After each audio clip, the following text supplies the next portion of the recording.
Hey guys, Lightning Zeton here, and today I'm going to be reviewing Godzilla 1954.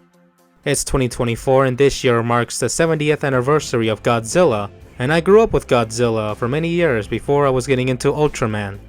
And I had so many fun memories watching the movies, playing my Godzilla toys, as well as playing Godzilla video games, besides Save the Earth and the PS4 game. So in honor of Godzilla's 70th anniversary, I'll be rewatching and reviewing every Godzilla movie for this year, as well as the animes. Oh boy. But let's start off with the first movie, and does it still hold up to this day?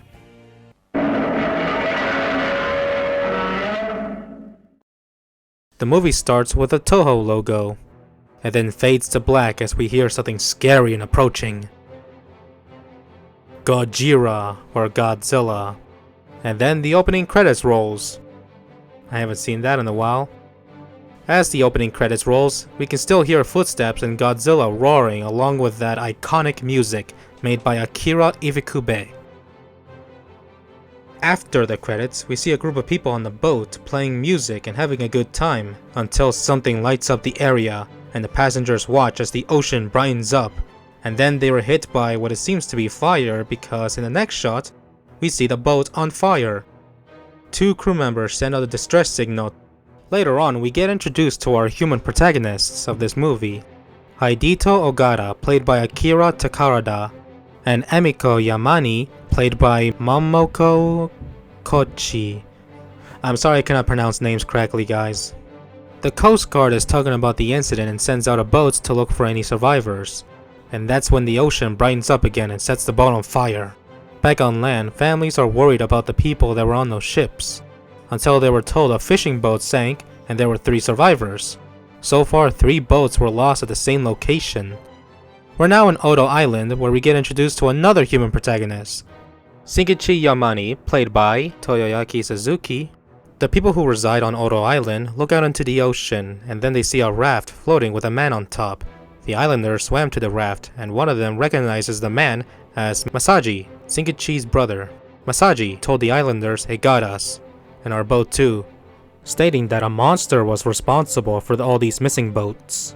A helicopter soon arrives to Oto Island, which contains investigators and reporters. Later that night, the islanders perform an exorcism ceremony in hopes of warning off Godzilla. An old man explains that Godzilla, a terrifying monster, once it eats all the fish in the sea, it comes to shore to eat people, and in the old days it will sacrifice a young girl drifting into the middle of the ocean. Later that night, loud footsteps were heard as everyone was sleeping during a stormy night. Shinkichi goes outside to see what was causing all that noise, until Masaji runs after him and sees Godzilla, then runs back inside. Shinkichi watches as his brother and his mother get trapped in the house as it crumbles in front of him. The storm began to get worse as waves crash into the homes and residents of Oto Island. Winds push a helicopter, damaging it. Some of the survivors of Oto Island were taken to Japan, where they reported what happened that night, some even saying that it's hard to believe, but that's what happened. A research vessel was sent to Oto Island. On Oto Island, scientists and reporters were looking around the destroyed villages, discovering radiation on the ground. A trilobite was discovered on the ground. Trilobites were believed to be long extinct. A bell rings, alerting people that Godzilla was on the other side of the hill. The islanders were running up to the hill as Godzilla appeared in front of them.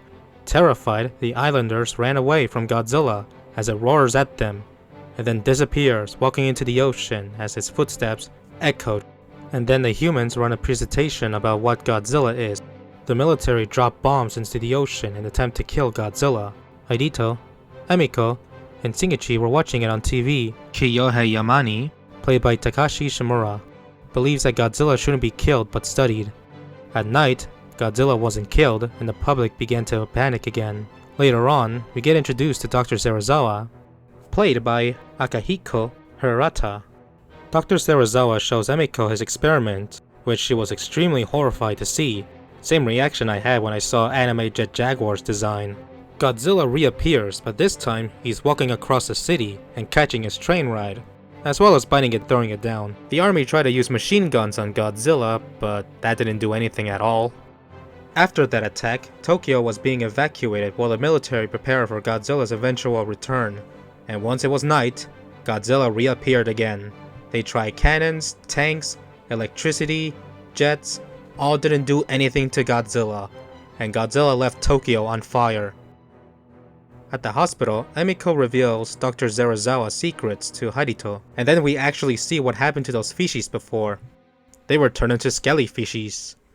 Emiko and Harito try to convince Zerazawa to use his oxygen destroyer on Godzilla, but Zerazawa freaks out and goes to his science lab and try to destroy the oxygen destroyer, and off screen we hear him hitting Harito with the metal box.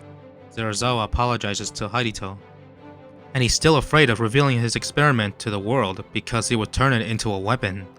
As Zerazawa sits down, he sees a broadcast of the destruction of Tokyo and the singing girls. And this perfectly shows how serious the first movie was, because they're making a fictional monster attack look like an actual tragedy.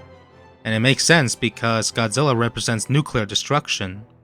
Zerazawa finally agrees to use the oxygen destroyer, but this will be the only time it will ever be used, as he burns the notes of his creation so that it wouldn't fall into the wrong hands. Oh wait. We have been developing a prototype for a new weapon. An oxygen destroyer. And in here is the big finale. Dr. Zerazawa wanted to go alone, but Harito didn't want him to go alone. They both get their diving gear on and go down to the ocean floor. That is where they see Godzilla sleeping on the ocean floor. Both Zerazawa and Harito walk towards Godzilla, and when Godzilla was walking close to them, Harito went back to the surface while Zerazawa stayed behind to activate the oxygen destroyer. Zerazawa activates the oxygen destroyer, and then Godzilla seemed to be roaring in pain. Zerazawa makes a decision to cut the tube, which provides him a way to be pulled back to the surface. Godzilla rises from the ocean and bubbling waters and roars one last time before he sinks back to the ocean. Godzilla turns into bones, and everyone cheers that Godzilla is gone, and the oxygen destroyer was a success. However, those who know Zerazawa begin to mourn, as well as everyone else, for the loss of Dr. Zerazawa and his creation that brought down Godzilla.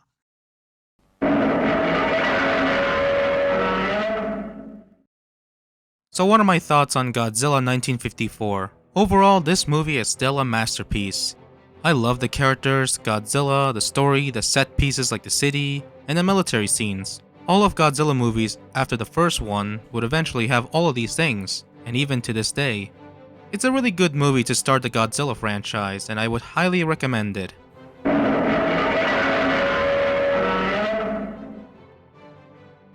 When it comes to the American version of the movie, there's not that many differences besides the obvious English translations and narrations and new footage of a new character named Steve Martin, played by Raymond Burr, and a security officer named Tomo Igawana, played by Frank Igawana.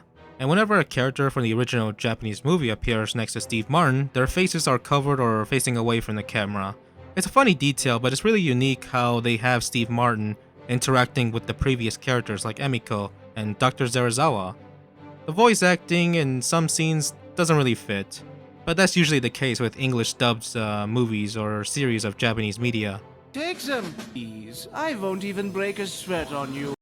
Overall, I love Godzilla King of the Monsters as much as I love the original, and I recommend them both. If you want to only watch one movie, then watch a Japanese version instead of the American version. So overall, I will give Godzilla 1954 a 10 out of 10, both Japanese and American versions. Anyways guys, hope you guys like this review, and I will review even more Godzilla movies next. And the next movie we're gonna review is Gigantus, the fire monster. Yeah. So let me know what you think about this movie in the review in the comments down below. And yeah guys, I'll see you in the next time. Bye guys.